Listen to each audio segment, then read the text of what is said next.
The Last Incantation. Malagris, the magician, sat in the topmost room of his tower that was builded on a conical hill above the heart of Suzerain, capital of Poseidonis. Wrought of a dark stone mined from deep in the earth, perdurable and hard as the fabled adamant, this tower loomed above all others and flung its shadow far on the roofs and domes of the city, even as the sinister power of Malagris had thrown its darkness on the minds of men. Now Malagris was old, and all the baleful might of his enchantments, all the dreadful or curious demons under his control, all the fear that he had wrought in the hearts of kings and prelates, were no longer enough to assuage the black ennui of his days.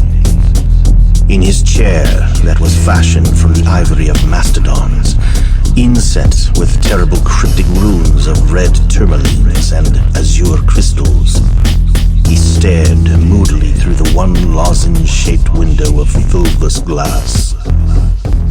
His white eyebrows were contracted to a single line on the umber parchment of his face, and beneath them, his eyes were cold and green as the ice of ancient flows. His beard, half white, half of a black with glaucous gleams, fell nearly to his knees and hid many of the writhing serpentine characters inscribed in woven silver athwart the bosom of his violet robe. About him were scattered all the appurtenances of his art, the skulls of men and monsters, phials filled with black or amber liquids, whose sacrilegious use was known to none but himself, little drums of vulture skin, and crotali made from the bones and teeth of the cocodril, used as an accompaniment to certain incantations. The mosaic floor was partly covered with the skins of enormous black and silver apes, and above the door there hung the head of a unicorn, in which dwelt the familiar demon of Malagris, in the form of a coral viper, with pale green belly and ashen mottlings. Books were piled everywhere, ancient volumes bound in serpent skin, with verdigris-eaten clasps that held the frightful lore of Atlantis, the pentacles that have power upon the demons of the earth and the moon, the spells that transmute or disintegrate the elements, and runes from a lost language of Hyperborea, which, when uttered aloud, were more deadly than poison or more potent than any filter.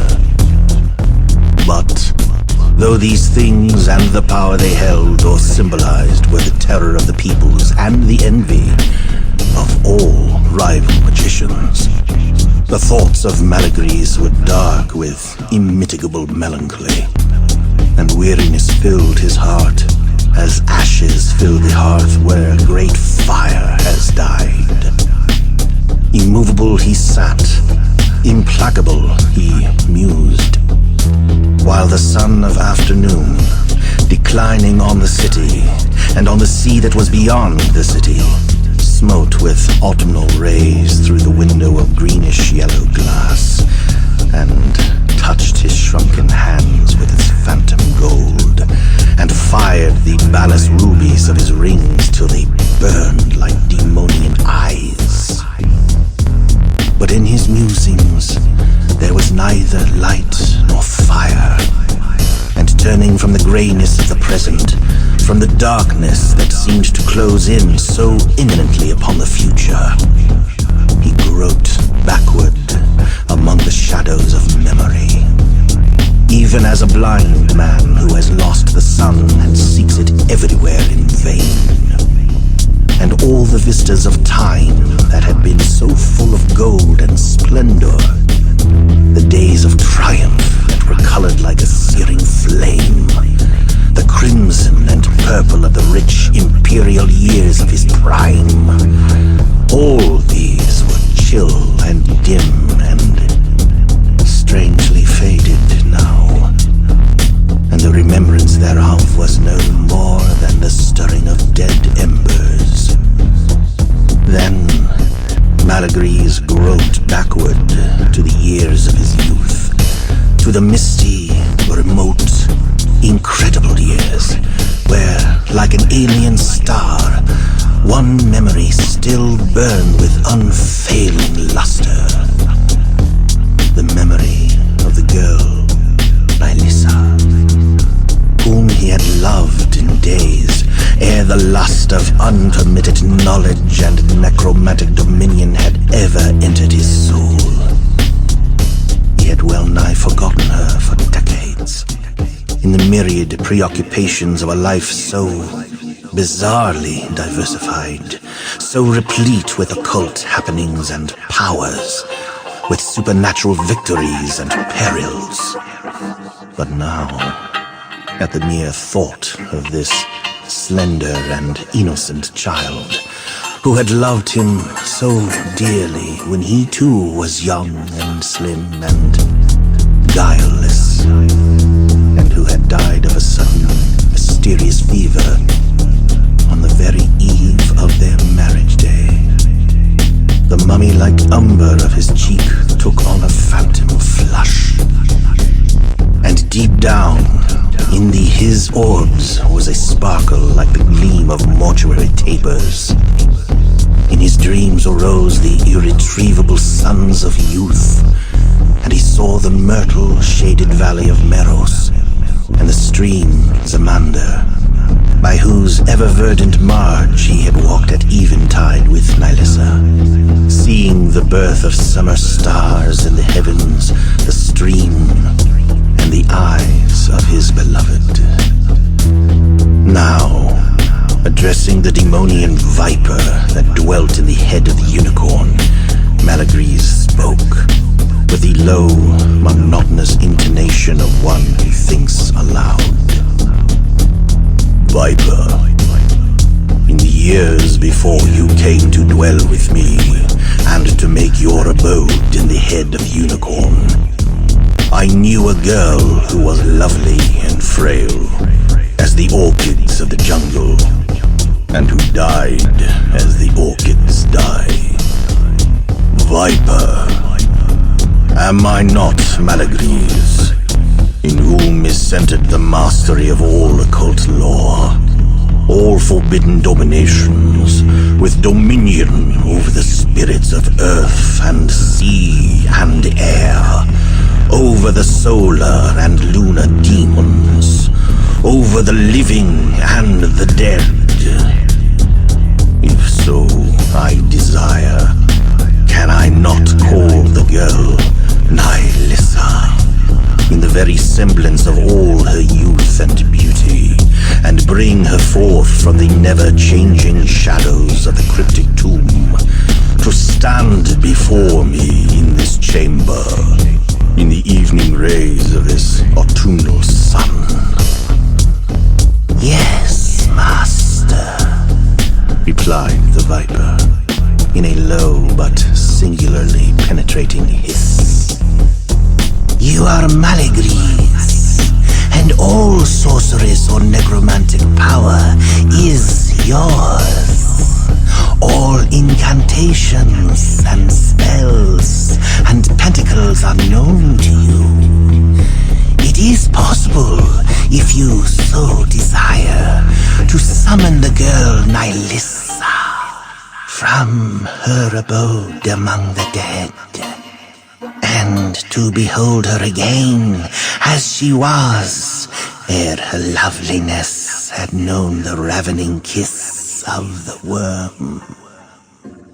Viper, is it well? Is it meet that I should summon her thus? Will there be nothing to lose and nothing to regret? The viper seemed to hesitate. Then, in a more slow and measured hiss, it is meet for Malagry to do as he would, who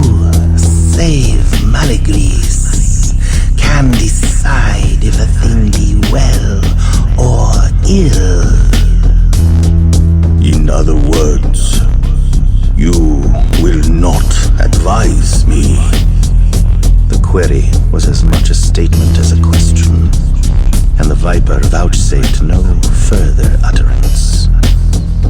Malagris brooded for a while, with his chin on his knotted hands. Then he arose, with a long, unwanted celerity and sureness of movement that belied his wrinkles, and gathered together from different coigns of the chamber, from ebony shells, from caskets with locks of gold or brass or electrum, these sundry appurtenances that were needful for his magic. He drew on the floor the requisite circles, and standing within the centermost, he lit the thuribles that contained the prescribed incense, and read aloud from a long, narrow scroll of grey vellum the purple and vermilion runes of the ritual that summoned the departed. The fumes of the censers, blue and white and violet, arose in thick clouds and speedily filled the room with ever-writhing, interchanging columns, among which the sunlight disappeared and was succeeded by a wan, unearthly glow, pale as the light of moons that ascend from Lethe. With preternatural slowness, with unhuman solemnity, the voice of the necromancer went on in a priest-like chant till the scroll was ended and the last echoes lessened and died out in hollow sepulchral vibrations. Then the colored vapors cleared away, as if the folds of a curtain had been drawn back, but the pale, unearthly glow still filled the chamber, and between Malagris and the door, where hung the unicorn's head, there stood the apparition of Nihilissa, even as she had stood in the perished years, bending a little like a wind-blown flower, and smiling with the unmindful poignancy of youth, fragile, pallid, and simply gowned, with anemone blossoms in her black hair, with eyes that held the newborn azure of vernal heavens. She was all that Malagris had remembered, and his sluggish heart was quickened with an old, delightful fever as he looked upon her. "Are you Nihilissa?" he asked. "The Nihilissa whom I loved in the myrtle-shaded valley of Meros, in the golden-hearted days that have gone with all dead aeons to the timeless gulf." "Yes, I am Nihilissa." The voice was the simple and rippling silver of the voice that had echoed so long in his memory. But somehow, as he gazed and listened, there grew a tiny doubt. A doubt no less absurd than intolerable, but nevertheless insistent. Was this altogether the same Nihilissa he had known? Was there not some elusive change, too subtle to be named or defined? Had time and the grave not taken something away? An innominable something that his magic had not wholly restored? Were the eyes as tender? Was the black hair as lustrous? The form as slim and supple as those of the girl he recalled? He could not be sure, and the growing doubt was succeeded by a leaden dismay, by a grim despondency that choked his heart as with ashes. His scrutiny became searching and exigent and cruel, and momently the phantom was less and less the perfect semblance of Nihilissa. Momently, the lips and brow were less lovely, less subtle in their curves. The slender figure became thin. The tresses took on a common black, and the neck an ordinary pallor. The soul of Malagris grew sick again with age and despair, and the death of his evanescent hope. He could believe no longer in love or youth or beauty, and even the memory of these things was a dubitable mirage, a thing that might or might not have been. There was nothing left but shadow and grayness and dust. Nothing but the empty dark and the cold, and a clutching weight of insufferable weariness, of immedicable anguish. In accents that were thin and quavering, like the ghost of his former voice, he pronounced the incantation that serves to dismiss a summoned phantom. The form of Nihilissa melted upon the air like smoke, and the lunar gleam that had surrounded her was replaced by the last rays of the sun. Malagris turned to the Viper and spoke in a tone of melancholy reproof. "Why did you not warn me?" "Would the warning have availed?" was the counter question. "All knowledge was yours, Malagris, excepting this one thing, and in no other way could you have learned it." "What thing?" queried the magician. "I have learned nothing except the vanity of wisdom, the impotence of magic, the nullity of love, and the delusiveness of memory. Tell me, why could I not recall to life the same Nihilissa whom I knew, or thought I knew?" "It was indeed Nihilissa whom you summoned and saw," replied the Viper. "Your necromancy was potent up to this point, but no necromantic spell could recall for you your own lost youth, or the fervent and guileless heart that loved Nihilissa, or the ardent eyes that beheld